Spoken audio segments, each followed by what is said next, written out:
अस्सलाम जी and welcome to brand new episode of builder bot season 1। मैं हूं आप सबका मेज़बान अब्दुल कादिर। उम्मीद करता हूं कि आप सब हैरान हो गए होंगे। हैरान आप लोग इसलिए हो गए होंगे क्योंकि यार अभी पिछले 1.5-2 साल से मेरे सब्सक्राइबर्स बेचारे सीज़न 3 को ही देख रहे हैं कि मैं घसीटी जा रहा हूँ घसीटी जा रहा हूँ, और ये एकदम सीज़न 1 कहाँ से टपक पड़ा है। तो जी दोस्तों, ये कहानी है 2020 की। तो चलें, लेट्स गो बैक टू 2020 और मैं आप लोगों को बताता हूँ कि एक्चुअली हुआ क्या था।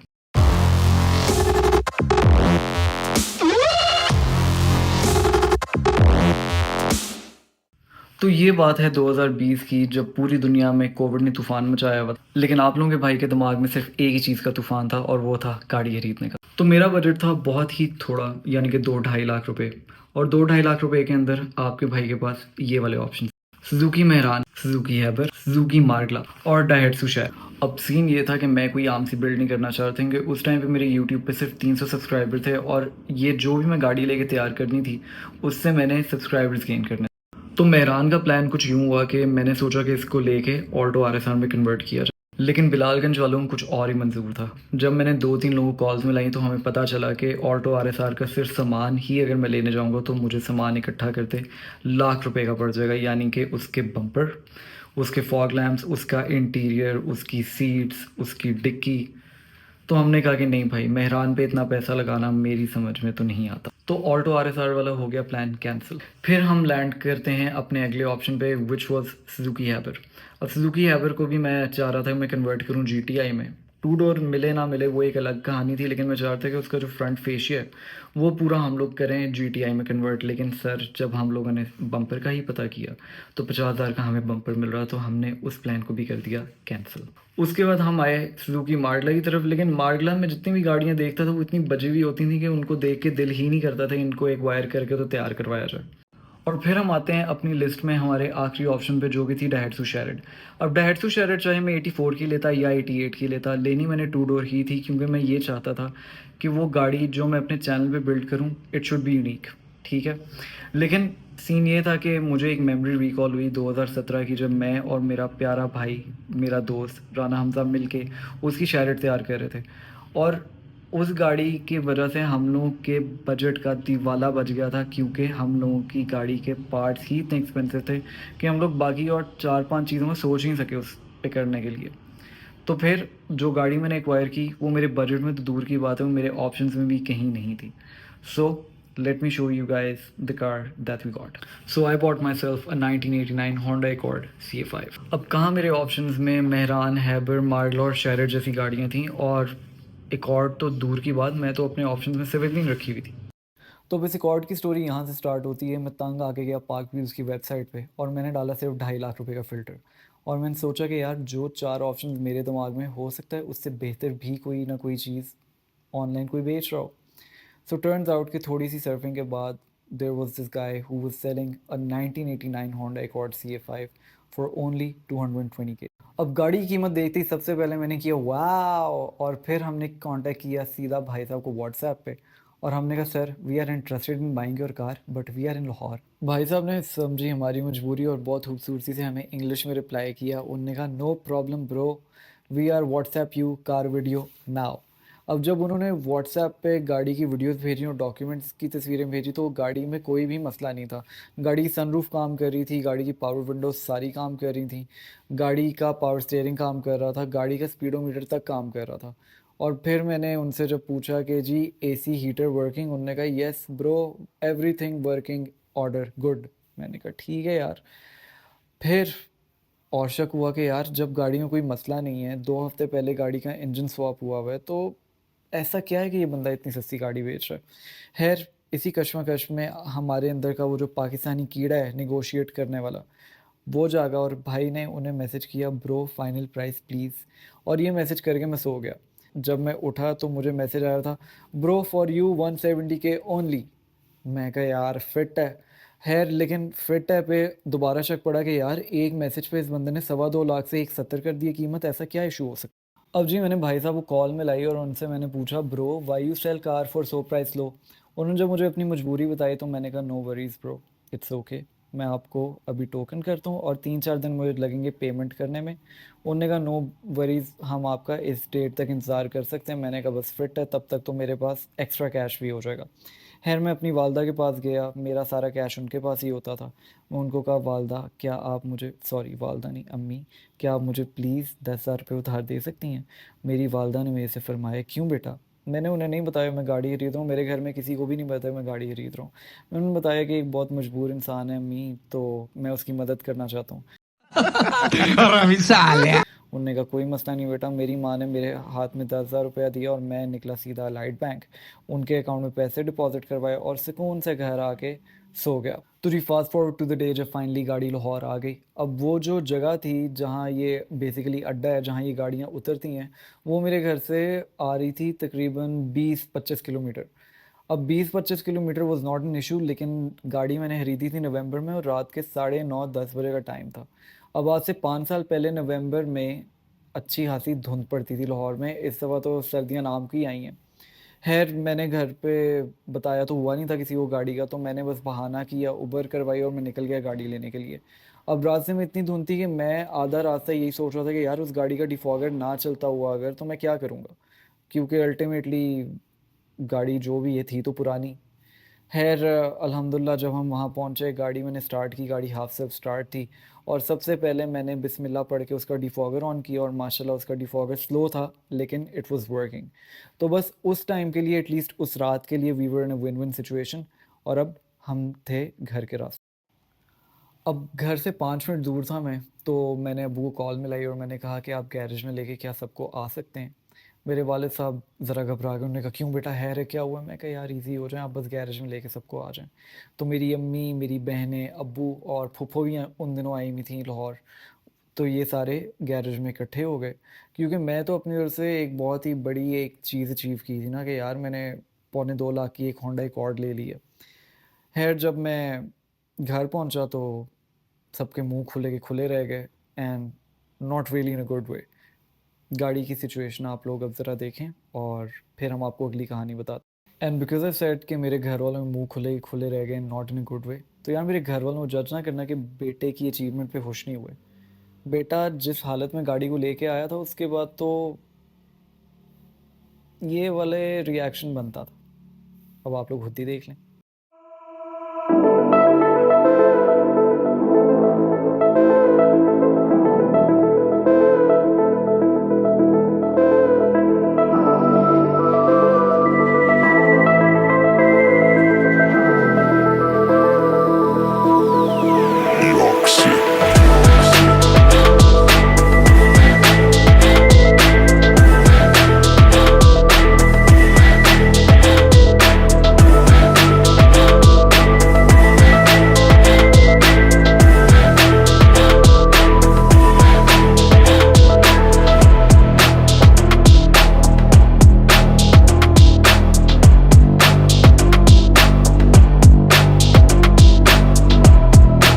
हाँ जी, अब समझ रही घर वालों के मुंह खुले खुले क्यों रह गए थे। यार बात ये है कि जो मतलब प्राइस थी गाड़ी की, उस हिसाब से this was a great deal. गाड़ी की बॉडी कंडीशन देखें तो वो तो 6 आउट ऑफ 10 थी, क्योंकि बहुत ही रफ थी, लेकिन the best part about the deal was the engine. यहाँ तक कि गाड़ी जब मैंने नेक्स्ट डे अपने अब्बू को गाड़ी का बॉनेट खोल के दिखाया, तो मेरे अब्बू का भी दोबारा मुंह खुल गया, लेकिन this time it was in a good way, क्योंकि the engine was performing extremely well. मैं 2-3 दिन गाड़ी चलाई, गाड़ी ने कोई मिसिंग नहीं की, गियर्स में कोई जर्क नहीं था। तो मैं कहा यार फिट है, मतलब मैं उस गाड़ी को उसके उन्हीं पुराने घिसे पिटे टायर्स पे 110-120 पे ले गया था, और इतनी पुरानी गाड़ी इस स्पीड पे चल रही है तो बड़ी बात होती है। फिर गाड़ी के sunroof, power steering, power Windows, जो इलेक्ट्रॉनिक्स है वो सारे काम कर रहे थे, स्पीडोमीटर काम कर रहा था, यहाँ तक कि गाड़ी के जो क्लाइमेट कंट्रोल की लाइटें थी वो तक चल रही थी। अब आप इतनी पुरानी गाड़ी में बैठो ना तो बहुत अंधेरी सी वाइब्स आती हैं, कि गाड़ियों के अंदर वो लाइटें वगैरह नहीं चल रही होती, लेकिन इस गाड़ी के अंदर बैठ के वो अंधेरा नहीं महसूस हुआ मुझे। फिर आपके भाई ने एक हफ़्ता गाड़ी चलाई, पूरी तरह से मंडा उससे। मैकेनिकली टेस्ट किया कि यार इसकी सस्पेंशन ठीक है, इसके गोडों में तो नहीं कोई मसला, इंजन तो नहीं कोई इश्यूज़ कर रहा। और जब मैंने पूरी तरह से गाड़ी को असेस कर लिया तो मैं कहा बस फिट है, अब इसको टाइम आ गया कि वर्कशॉप दे दिया जाए, क्योंकि गाड़ी एक दफ़ा अगर खुल जाए तो फिर तो मैकेनिक ने जो कहना है मैंने उसी पे जी करना है कि हाँ भाई, शॉक्स भी ख़राब हैं, बुशेस भी ख़राब हैं, ब्रेक पैड्स भी ख़राब हैं। लेकिन जब मैंने खुद बज़ाते खुद गाड़ी चलाई है और मैंने देखा है उससे, तो मुझे फिर पता है कि अब उसमें कितना काम रिक्वायर्ड है और कितना नहीं। तो बस फिर हफ़्ता गुज़रा, हमने गाड़ी को पूरा टेस्ट किया और जैसे ही हम लोगों की तसल्ली हुई, हमने मैकेनिक साहब को कहा कि आ जाएं, गाड़ी ले जाएं और इसको खोलें और काम शुरू करें।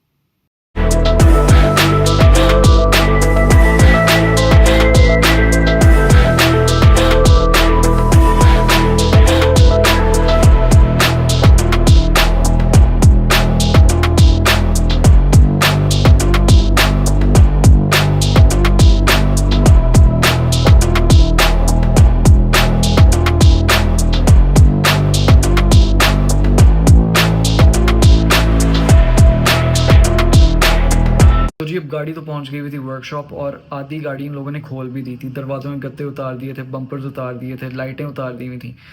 और इसी दौरान मुझे मेरे डेंटर की कॉल आती है और कहता है पाइन एक बारी फिर सोच लो। मैं उससे पूछा क्या सोचना है?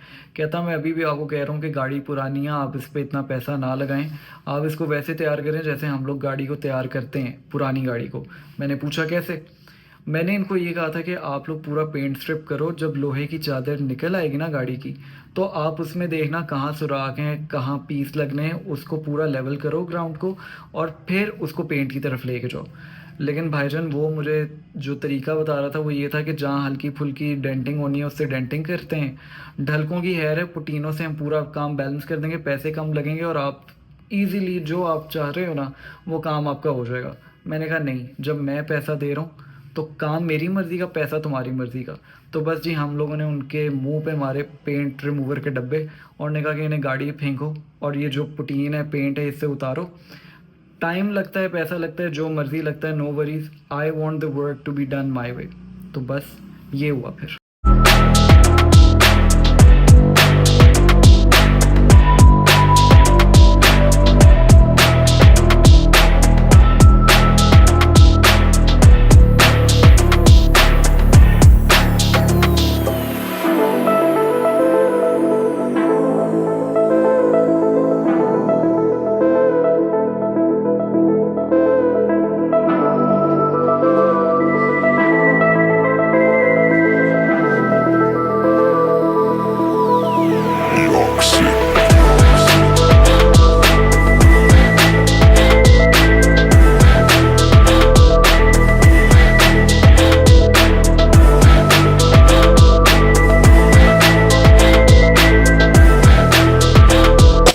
एक बार लगाने से उतर भी नहीं रही, 3-3 बार केमिकल लगाना पड़ा, ये दूसरी बार लगाया।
अब एक और CA5 के अंदर जो बॉडी एक्सेंट लाइन थी वो फेंडर से लेकर डिक्की तक पूरी एक ही लाइन जाती थी, जो कि हमारी गाड़ी में एग्जिस्ट नहीं करती थी क्योंकि उसमें इतनी ढलकें थी और उसकी इतनी फारिग डेंटिंग हुई भी थी।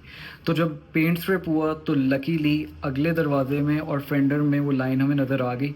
हमने उसको वहाँ फेंडर से लेकर डिक्की तक टेप किया, मार्कर से पूरी लाइनिंग की ताकि डेंटर जो है उस लाइन को पूरा बना सके। So attention to details.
तो जी this was the first episode of total bot season 1। उम्मीद करता हूँ आप सबको पसंद आया होगा। I will be back with another episode with tons of updates. तब तक आप सब अपना ख्याल रखिए और चैनल को ज़रूर सब्सक्राइब करें, वीडियो को लाइक कर देना यार। And I will see you guys with another episode सून। तब तक के लिए अल्लाह हाफिज़।